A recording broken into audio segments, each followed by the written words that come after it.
Bienvenue dans les vidéos 5 questions à une sage-femme AAD. Et aujourd'hui, j'ai le plaisir d'aller dans l'Ain rencontrer Claire Rayapa. Coucou. Je suis Claire Ayapa, je suis sage-femme libérale depuis bientôt 10 ans et ça fait 4 ans que j'accompagne les AAD. Et en ce moment, je suis effectivement dans l'Ain, à côté de Lyon, du Rhône, et je travaille en binôme avec Solène depuis quelques mois maintenant. Alors, je pense que j'ai toujours eu envie de faire ça depuis que j'ai eu envie d'être sage-femme depuis longtemps. Mais comme c'est absolument pas valorisé et proposé dans le cursus, j'ai pas osé me lancer tout de suite. Donc, j'ai commencé par faire autre chose, mais l'envie restait vraiment toujours là. Et puis, il y a eu un changement professionnel pour mon conjoint et donc on a déménagé. Ça a été l'occasion de tout reprendre à zéro puisque j'avais plus de travail, plus rien, donc je pouvais faire ce que je voulais. Et le hasard ou la providence a mis sur ma route 2 sages-femmes qui faisaient les AAD, qui m'ont compagnonnée du coup et j'ai commencé comme ça depuis 4 ans. Ouais. Et franchement, c'est dur de choisir un truc. Il y a tellement de choses, quoi. Mais ce que j'apprécie beaucoup, ce qui me chagrinait quand j'étais hospitalière, c'est le contact avec le couple, avec les patientes, le fait de les connaître et que eux nous connaissent. Et donc forcément, le lien de confiance, il est beaucoup plus fort. Donc le relationnel, c'est quelque chose que j'apprécie énormément. Ensuite, pouvoir travailler en respectant la physiologie sans avoir des protocoles au-dessus de la tête à absolument appliquer et pouvoir vraiment faire du cas par cas et adapter à chaque situation notre conduite à tenir parce que tous les accouchements sont différents et ça, c'est vraiment une richesse incroyable.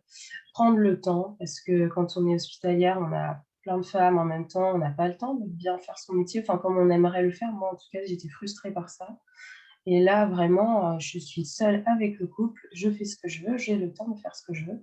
Ça, c'est incroyable, quoi. Vraiment, il y a une tranquillité d'esprit et un apaisement, je trouve, il y a rien qui peut remplacer ça. Donc tant que je peux, je continue. Maintenant, j'ai trouvé ma voie, c'est bon. Des freins perso, je dirais, c'est vrai que ça prend beaucoup de temps et ça prend sur notre vie privée.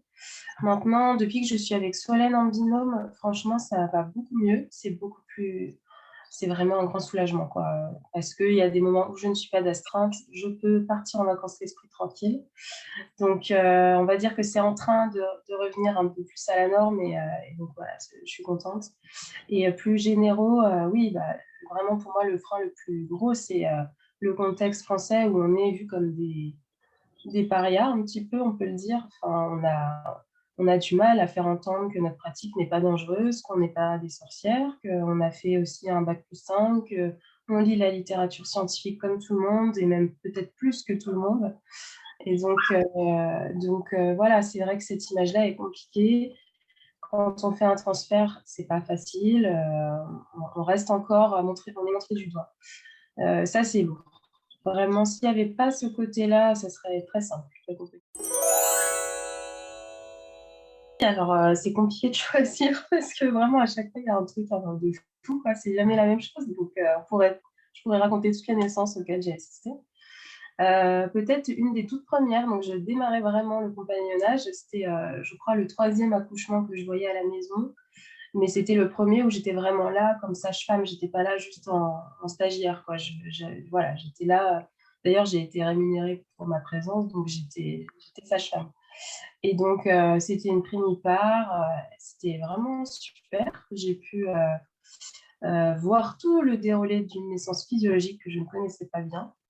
Et puis à la fin, la tête sort.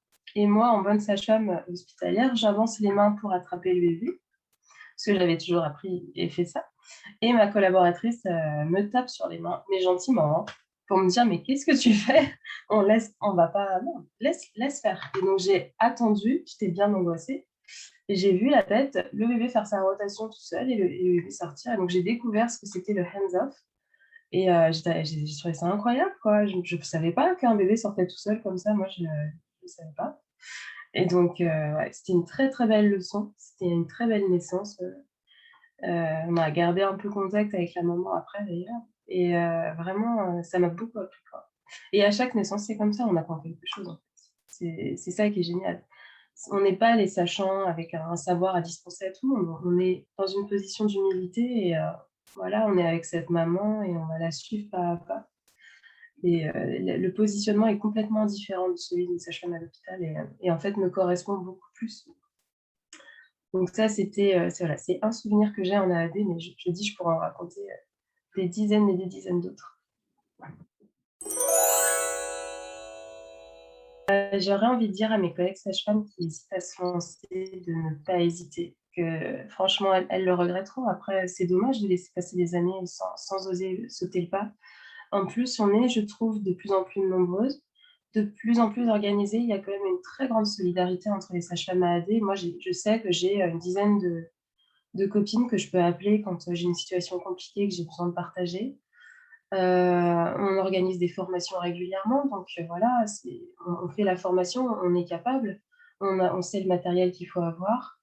Et puis, sur le côté, ça prend un peu sur notre vie privée, ben, il faut essayer de trouver un binôme tout de suite, par exemple. Si on se lance à deux, c'est sûrement plus simple que de se lancer seul. Et vraiment, mais quel cadeau, quoi. Après, mais quelle autonomie on a, quelle liberté on peut avoir. On fait comme on veut, hein, avec les couples, il n'y a personne au-dessus de nous pour nous dicter quoi que ce soit. Et comme on est très indépendante, on ne méconnaît pas les recommandations, on va quand même se accommoder avec elles, mais n'empêche que voilà, on fait notre métier de sage-femme, mais à temps plein, vraiment, c'est extraordinaire. Moi, j'ai vraiment le sentiment d'être sage-femme depuis que je fais des AAD. Avant, c'était pas entier pour moi, quoi. Donc, vraiment, je les encourage, quoi. Plus on sera nombreuses, plus on pourra facilement obtenir gain de cause, être mieux représentée en plus. Et puis autrefois, c'était ça la sage-femme, quoi. Elle allait de famille en famille, elle accompagnait les naissances. Et ben, on peut essayer de retrouver ça, moi, je pense. Voilà.